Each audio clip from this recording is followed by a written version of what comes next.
Hello students, my name is Kumar, Assistant Professor in Chemistry at Gordon PG College कोटा। Gordon PG College Kota के YouTube channel पर आपका स्वागत करता हूं बच्चों आज हम बीएससी पार्ट फर्स्ट ईयर की जो यूनिट है हमारी 5th केमिकल काइनेटिक्स वाली वो पढ़ने जा रहे हैं। इसकी ऑलरेडी हमारी 9 क्लासेज हो चुकी हैं। तो जो बच्चे आज इस वीडियो को देख रहे हैं उनसे मेरा निवेदन है कि वो पिछली क्लास से जो हो चुकी हैं उनके वीडियोज़ को ज़रूर देखें। वो गवर्नमेंट कॉलेज कोटा के यूट्यूब चैनल पर अवेलेबल है। ठीक है बच्चों, तो पिछली क्लास में बेटा हमने पढ़ा था अभिक्रिया वेगों का सिद्धांत, है ना, और उसमें पढ़ा था हमने ताप बढ़ाने पर क्या होता है। हम पिछली क्लास में पढ़े थे ना बेटा ताप बढ़ाने पर। तो यदि किसी अभिक्रिया के तापमान में प्रारंभ में T है और फिर बाद में 10 डिग्री सेंटीग्रेड हमने बढ़ा देते हैं तो उसके वेग स्थिरांक का मान 2 से 3 गुना के बराबर बढ़ जाता है। किसके बराबर हो जाता है? 2 से 3 गुना के बराबर वो बढ़ जाता है। ठीक है बच्चों, ये हमने पिछली क्लास में पढ़ा था, है ना बच्चों। और फिर परंतु यहाँ पर हमारे पास एक अपवाद आ गया था। ठीक है, यहाँ पर हमारे पास क्या आ गया था बच्चों? एक अपवाद। ठीक है बच्चों, तो ये यहाँ पर पिछली क्लास में मैं रिपीट कर रहा हूँ, ताप गुणांक के मान में 2 से 3 गुना वृद्धि हो गई थी। यानी कि 10 डिग्री सेंटीग्रेड हम बनाते हैं तो अभिक्रिया का वेग 2 से 3 गुना बढ़ जाता है। किंतु अनेक अभिक्रियाओं के लिए ताप गुणांक का मान हमें क्या प्राप्त हुआ बेटा? हमें प्राप्त हुआ कम। जैसे कि ये twice NO + O2 twice NO2, तो ताप गुणांक हमारे पास क्या आ गया? <1।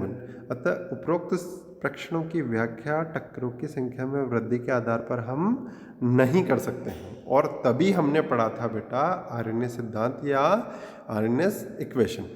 ठीक है, आरएनएस के अनुसार रासायनिक अभिक्रियाओं में ऊर्जा का एक उपयुक्त मान रखने वाले सक्रिय क्रियाकारक, ध्यान दें, सक्रिय क्रियाकारक अणु परस्पर टक्करों के द्वारा उत्पाद का निर्माण करते हैं, है ना।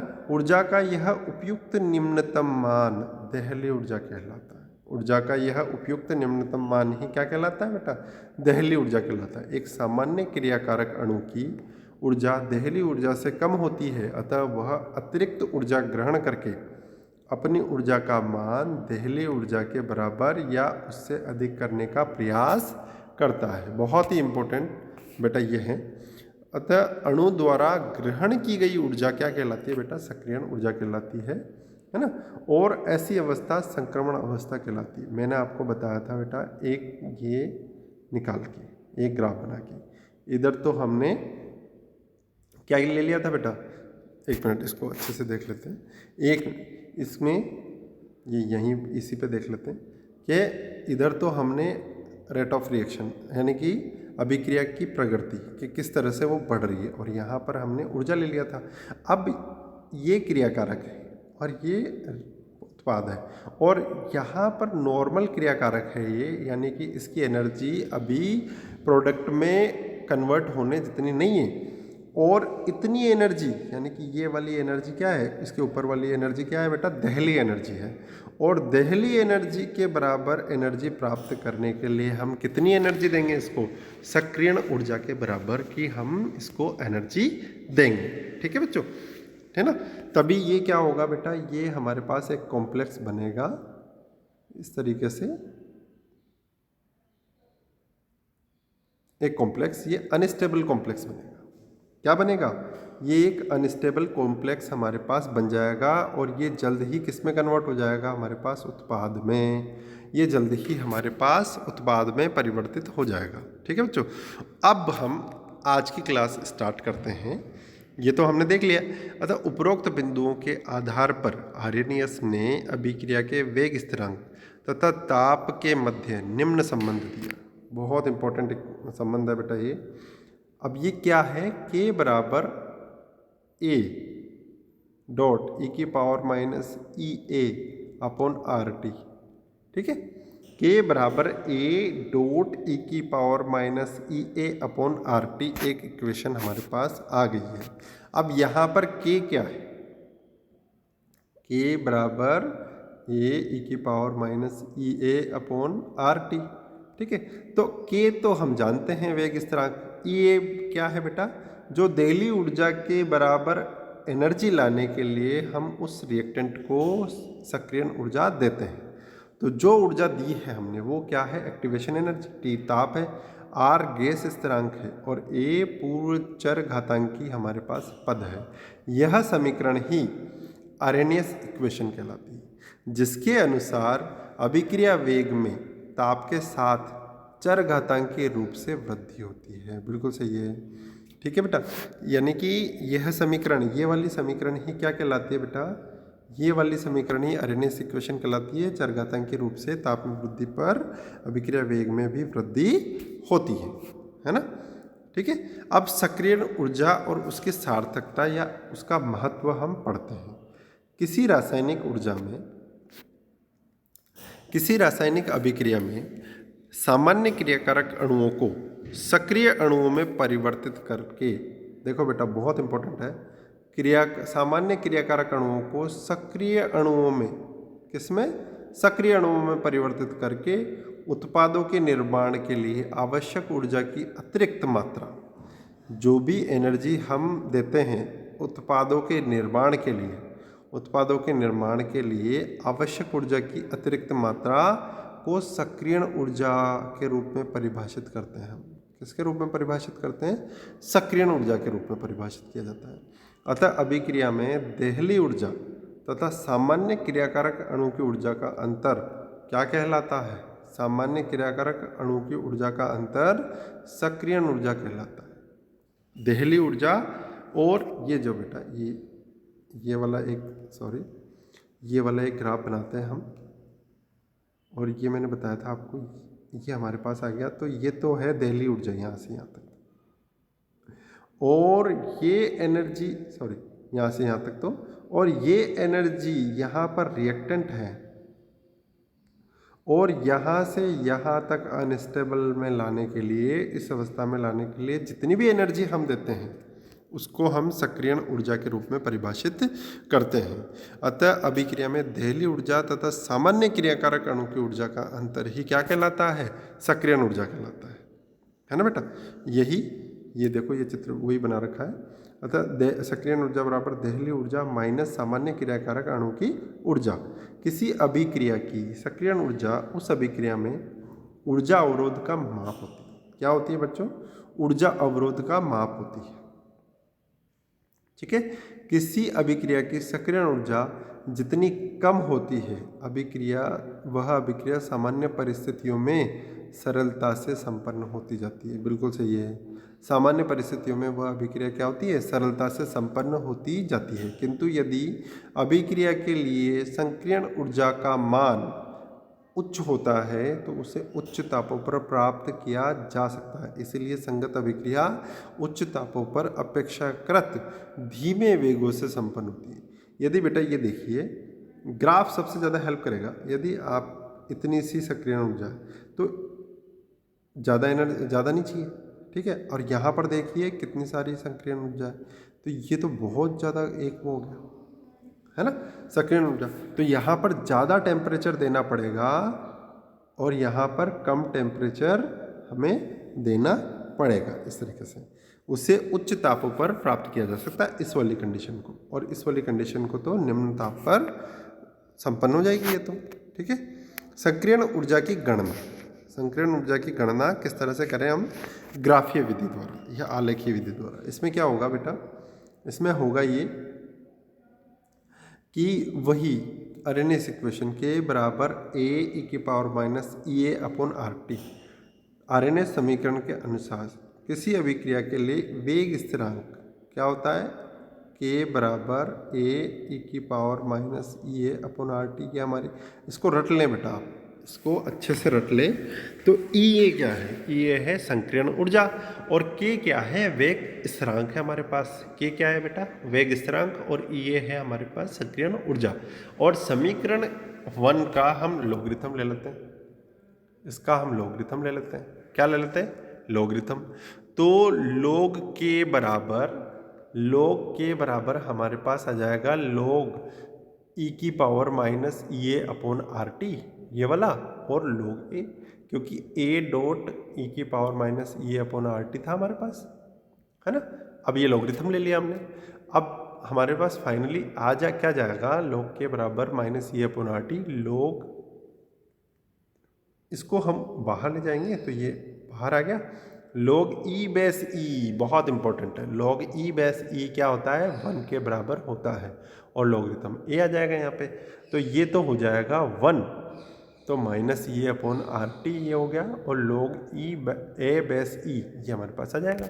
अब इसको बेस 10 में चेंज कर दिया, ये बेस 10 में चेंज करने के लिए 2.303 से हम गुणा कर देते हैं, तो 2.303 से यहाँ गुणा कर दिया, यहाँ पर तो लॉगरिथम है ही नहीं, यहाँ पर लॉगरिथम है, तो ई बेस किस में कन्वर्ट कर दिया, 10 में, तो 2.303 से गुणा कर दिया। अब 2.303 से डिवाइड कर दो आप, तो लॉग के बराबर minus E upon R T into 2.303 plus log A base 10 है यहाँ पे, तो लॉग के बराबर minus A upon R into 2.303 into 1/t log A. ये बेटा आपको कुछ ना कुछ याद दिला रही होगी किसी न किसी इक्वेशन के लिए, जो कि हमारे पास ये वाली इक्वेशन है, y बराबर mx प्लस सी के रूप में एक सरल रेखा को दर्शाती है, ठीक है। अब x क्या है यहाँ पे, 1/t, m क्या है यहाँ पे, minus E upon 2.303 into R, C क्या है यहाँ पर, लॉग ए, और y क्या है यहाँ पर, लॉग के, तो y बराबर mx प्लस सी इक्वेशन की हमारे को ये इक्वेशन याद दिला रही है, ठीक है बच्चों। अब इसका किस तरह से करेंगे, ये इस तरह से कर देंगे, यहाँ पर ग्राफिकल मेथड पढ़ रहे हैं हम, तो ग्राफिकल में ग्राफ बनेगा बेटा, तो ये और ये जो अंतःखंड है, जो ये इंटरसेक्शन है, ये log a के बराबर है, यानी कि c के बराबर है, और ये log k इधर ले लिया, यानी कि y बराबर mx प्लस सी से हम तुलना कर रहे हैं इसकी, ठीक है, और 1/t log k और 1/t में हम ये ग्राफ खींच रहे हैं। अब हमारा स्लोप कैसा आ जाएगा, ये इस तरह से, स्लोप बराबर minus A upon 2.303 two R. ये स्लोप क्या है बेटा, ये बहुत इंपॉर्टेंट है, स्लोप क्या है, माइनस ए अपॉन 2.303 आर, हमारे पास स्लोप आ जाएगा, एम की वैल्यू आ जाएगी, ये इनडायरेक्टली किसके बराबर है, एम के बराबर, समझ गए। अब यहाँ पर सी तो था log ए बेस 10, वाई log के बेस 10, और x 1/t, ठीक है, ये सारी वैल्यूज आ गई हमारे पास। प्राप्त सरल रेखा के लिए वही सिंपल है, प्राप्त सरल रेखा के लिए बेटा स्लोप क्या आ जाएगा, माइनस ए अपॉन 2.303 आर, ये हम m आ गया ये हमारे पास, और यहाँ से हम क्या निकालेंगे, ई की वैल्यू, एक्टिवेशन एनर्जी की वैल्यू निकाल लेंगे, ई बराबर 2.303 आर इंटू स्लोप। यदि हमें स्लोप ज्ञात करना है तो एक्टिवेशन एनर्जी ज्ञात है अगर, और स्लोप हमें ज्ञात करना है तो स्लोप बराबर माइनस ई अपॉन 2.303 आर, ये हम लिख देंगे। और यदि हमें स्लोप दिया हुआ है और एक्टिवेशन एनर्जी ज्ञात करनी है तो ई बराबर माइनस 2.303 आर इंटू स्लोप हम लिख देंगे, ठीक है बच्चों। उपरोक्त संबंध की सहायता से अभिक्रिया की सक्रिय ऊर्जा का मान हम निर्धारित कर सकते हैं। अब देखो बेटा, दूसरी विधि है, वो तो पहली थी ग्राफिकल विधि, अब दूसरी विधि, ये इंपॉर्टेंट विधियां हैं, दोनों बहुत ही इंपॉर्टेंट विधियां हैं। किन्हीं दो तापों पर वेग स्थिरांक का निर्धारण किस तरह से हम करें, किन्हीं दो तापों पर वेग स्थिरांक का निर्धारण हम किस तरह से करें। समीकरण 2 से यहाँ पर क्या आएगा बेटा, लॉगरिथम के base 10 E minus E upon 2.303 R into 1/t और लॉग के। अब यहाँ पर दो ताप, तो ताप कहाँ दे रखा है, ये दे रखा ताप, तो एक तो T1 ले लेंगे और एक T2 हम ले लेंगे। यदि दो भिन्न तापों पर T1 व T2 पर अभिक्रिया के लिए वेग स्थिरांक क्रमशः क्या है, वेग स्थिरांक K1 और K2 हो, तो उपरोक्त समीकरण से हम क्या करेंगे, log K1 बेस 10 बराबर minus E upon 2.303 R into 1/T1 plus log A base 10, ये 3 आ गया, और log K2 बेस 10 बराबर minus E upon 2.303 R into 1/T2 plus log A base 10। अब T1 और T2 हम निकालने के लिए बेटा क्या करेंगे, 3 और 4 को यूज करेंगे। अब हम क्या कर रहे हैं कि समीकरण 3 में से समीकरण 4 को हमने घटा दिया। क्या किया? समीकरण 3 में से समीकरण, तो log k2 माइनस k1 बराबर minus A upon 2.303 r into 1/t2 minus 1/t1, क्योंकि log a तो कट गए, वो दोनों तो घटा दिया, तो है ना, एक प्लस का था और एक माइनस का था, इस तरह से वो कट गए, वो तो जीरो के बराबर हो गए। अब यहाँ पर लॉगरिथम k2 अपॉन k1 बराबर minus A upon 2.303 r t1 minus t2 upon t1 t2, ये हमारे पास वैल्यू आ जाएगी। अब log k2 अपॉन k1 बराबर ए अपॉन 2.303, इस माइनस को भी अंदर ले गए हम, तो t2 minus t1 upon t1 t2, t2 minus t1 upon t1 t2, ये क्या आ गया? ये लॉगरिथम और k1 और k2 हमारे को जो दे रखा है, और वहाँ से हम क्या निकालेंगे? दो भिन्न भिन्न तापों पर सक्रिय ऊर्जा का मान निकालेंगे। सक्रिय ऊर्जा का मान हम यहाँ से ज्ञात कर लेंगे। अतः यदि दो भिन्न तापों पर अभिक्रिया के लिए वेग स्थिरांक ज्ञात हो तो उपरोक्त सूत्र की सहायता से अभिक्रिया की सक्रिय ऊर्जा हम ज्ञात कर सकते हैं। क्या ज्ञात कर सकते हैं बच्चों? उपरोक्त सूत्र की सहायता से हम अभिक्रिया की सक्रिय ऊर्जा का निर्धारण हम कर सकते हैं। ठीक है बच्चों, ये दो मेथड पढ़ लिए हमने सक्रिय ऊर्जा ज्ञात करने के। पहला ग्राफिकल मेथड और दूसरा हमने भिन्न भिन्न टेम्परेचर पर किस तरह से सक्रिय ऊर्जा का ज्ञात करते हैं हम। तो हमारी जो इक्वेशन थी log k1 equals to minus A upon 2.303 r into 1/t1 plus logarithm a1 और k2 बराबर भी ये, और उन दो समीकरणों को हमने घटा दिया बेटा यहाँ से, यहाँ से ये वाली समीकरण और ये वाली समीकरण का यूज करके हमने वो घटा दिया, और हमारे पास फाइनल इक्वेशन क्या आ गई? फाइनल इक्वेशन हमारे पास आ गई ये, क्या आ गई बच्चों? फाइनल इक्वेशन हमारे पास आ गई logarithm k2 upon k1 base 10 बराबर A upon 2.303 r t2 minus t1 upon t1 t2, ये हमारे पास समीकरण आ जाएगी। ठीक है बच्चों, आज की क्लास में इतना ही। Thank you so much.